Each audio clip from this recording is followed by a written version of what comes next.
hopefully this won't take long to get through. You know, this always figures. I watch a really, really good movie, and then the next one I go to is always shit. My last review was Train to Busan, which I thought was a great movie. Very well made, on top of just being very entertaining. Then I go to this, because this is also on Netflix. I actually did a trailer review, a trailer reaction, back when the trailer dropped. Sometime last winter, I think. And now I'm seeing it, and that is 2019's Jacob's Ladder. Which, I've seen some bad remakes.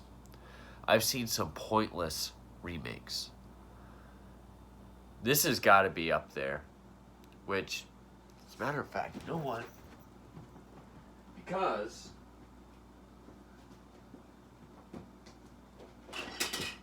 yeah, that figures too. Now, I'm a big fan of this movie. This movie is a dark, moody, atmospheric, thought-provoking, emotionally deep, psychological thriller. In fact, whenever people say, or psychological horror, I should say, when I hear the term psychological horror, this is usually the first one that comes to mind. A movie that messes with your head, great twist at the end, a character that, you know, you really feel for, and can get behind throughout the whole film. And a twist that makes sense. And is, again, very thought-provoking and deep. This is the opposite of that. I'm actually very surprised this is not a Blumhouse film. It was put out by Vertical Entertainment, but... and LD Entertainment, but this reeks of a Blumhouse film. I almost held up the good one.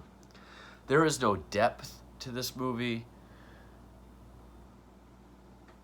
The only thing that, plot-wise, that is sort of relevant is, okay, you find out this life this guy's been living isn't what he thought it was. That's it. It's a movie. This feels like any other movie where a guy, he has a life, something happens, he goes down the rabbit hole of trying to figure something out, people are after him, starts looking and acting crazy and looking crazy to those around him.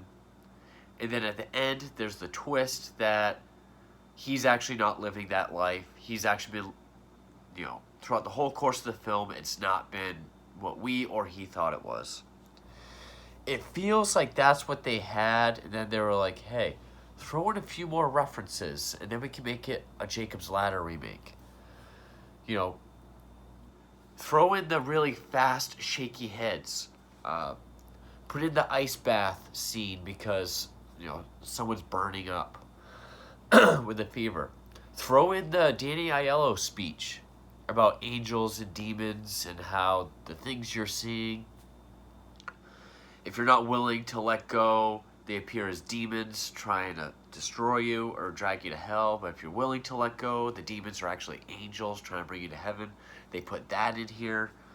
Nowhere near as impactful or powerful or deep.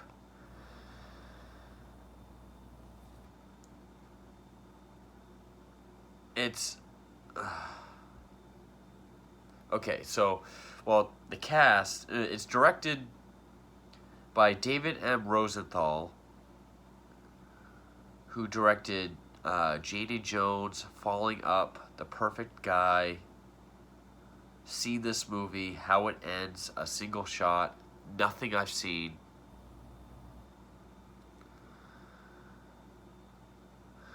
It stars Michael Ealy, Jesse Williams, and Nicole Bieri, I believe is how you pronounce it. Could be wrong.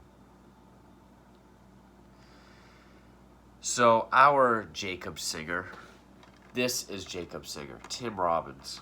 And this movie's very underrated.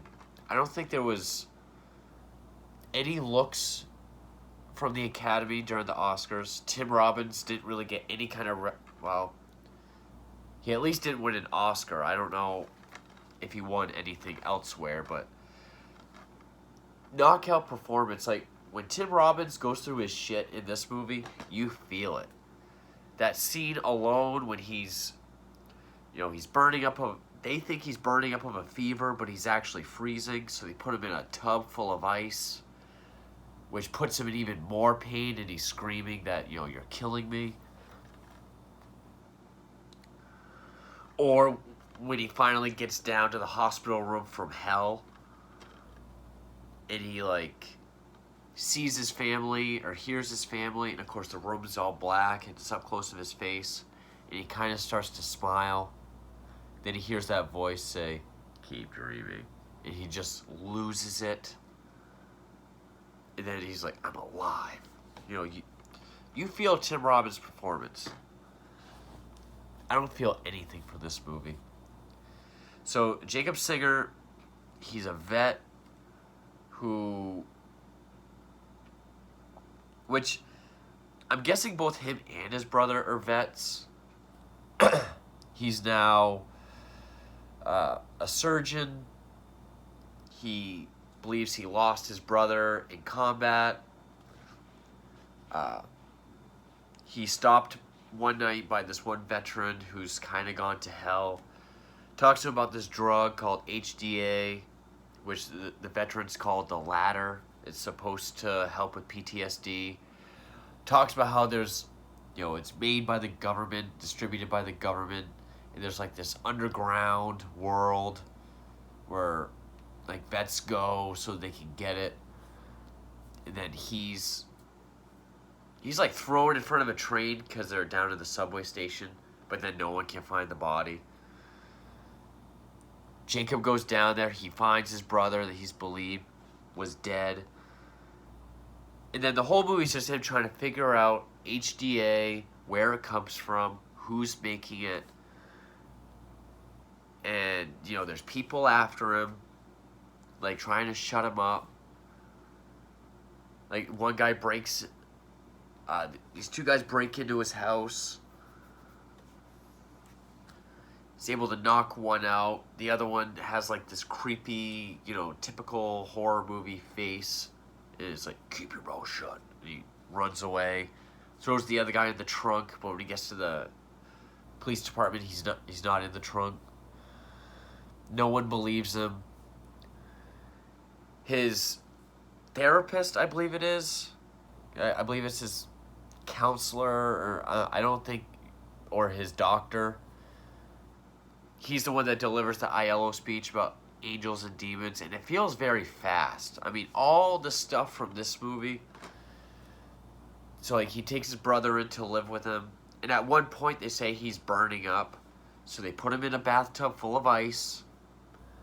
Then there's the angels and demons speech. So it really does feel, and I know a remake to Jacob's Ladder had been talked about for years.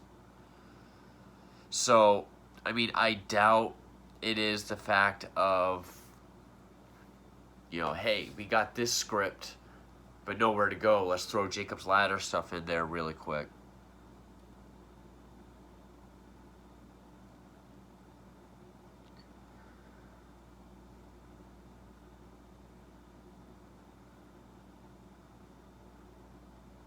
And the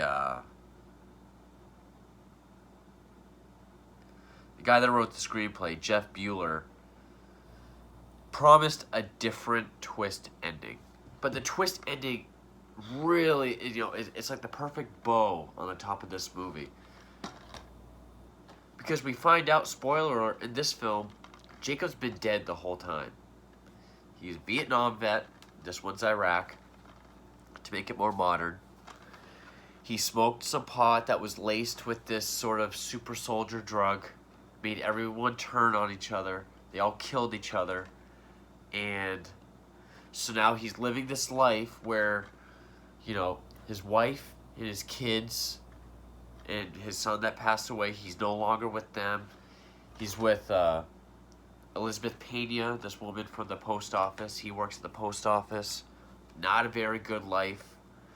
And all these hallucinations and demons and bad shit that's been following him are actually trying to make him let go of the memories of his wife and his kids and his dead son, so he can finally cross over and go to heaven. And at the end, his dead son, Macaulay Culkin, once he does let go, carries him up the stairway, up into the bright light, which is heaven. And then we go back to Vietnam, where he's dead. He finally dies. Here, he was never dead. You know, we find out that Jacob married this woman who his brother dated. They broke up, then they got married. And so the revelation at the end is, you know, he's this vet that's been struggling, and he keeps thinking that he's married to her and not his brother.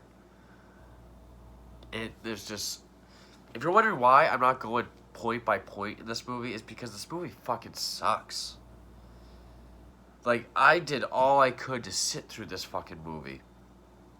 And it's not just because I'm a big fan of this one, or because I love this movie so much.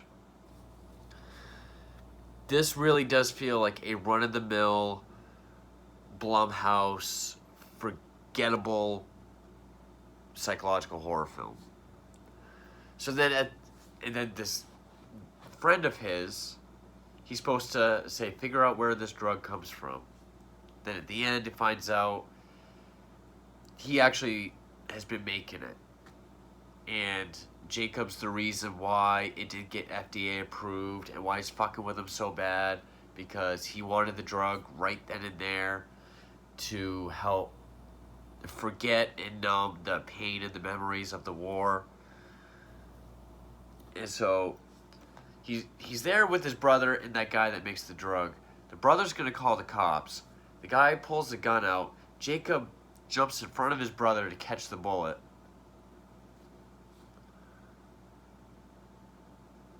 But then he like runs and tackles him out this window where him and the guy fall to their death.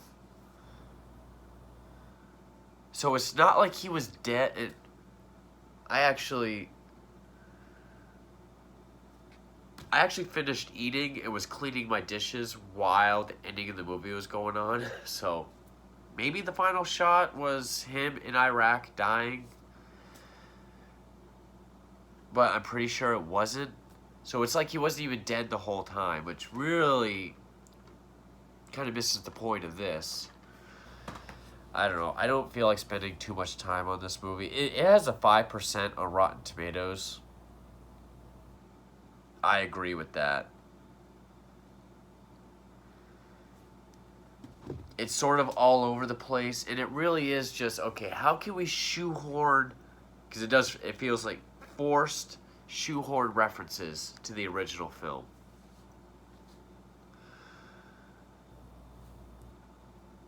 And, well, actually, no, the final shot was, because there was this lady at the subway station when he's talking to that first guy whose eyes are all black. Jacob's dead on a gurney, and he's being pushed through this dark, dark tunnel. She has the black eyes. But then it's like the light comes on, she looks normal, and she's pushing him towards the light. But yeah, I'm pretty sure it's not that he's still alive throughout the film. It's not like this where he died in Vietnam and never came home, and the whole movie is his dying journey into heaven. Like, I literally just paused it so I could do this video, and I'm already forgetting a bunch. And I really don't care to talk that much more about it. This movie is just as bad as I thought it was going to be back when I did my trailer reaction. There is nothing to Jacob's Ladder. And I don't care if this is one of my bad reviews or bad videos or non-informative, but this movie doesn't really deserve it. If I had seen this earlier, this would have been in my top 10 worst remakes, for sure. it would have even been an honorable mention. I don't know where it would have placed. I mean, just thinking about it, I would easily have put The Hitcher, Rob Zombie's Halloween. Yeah, it was a better movie than this. But yeah, a lot of the remakes on that list I would have put over this. I mean, yeah, the Fog is still worse. The Omen, I'm a bigger fan of The Omen than I am Jacob's Ladder, so that probably, well, judging it by a remake, but yeah, it definitely would have been in my top 10. I don't even want to keep talking about this movie very much, so I'm sorry, but sorry it wasn't that informative, or I didn't really go into it. It was barely a review, but avoid it. It's on Netflix. If you want to see Jacob's Ladder, watch this. This is the only one you'll need. You know, and even that, I believe, is based on a book.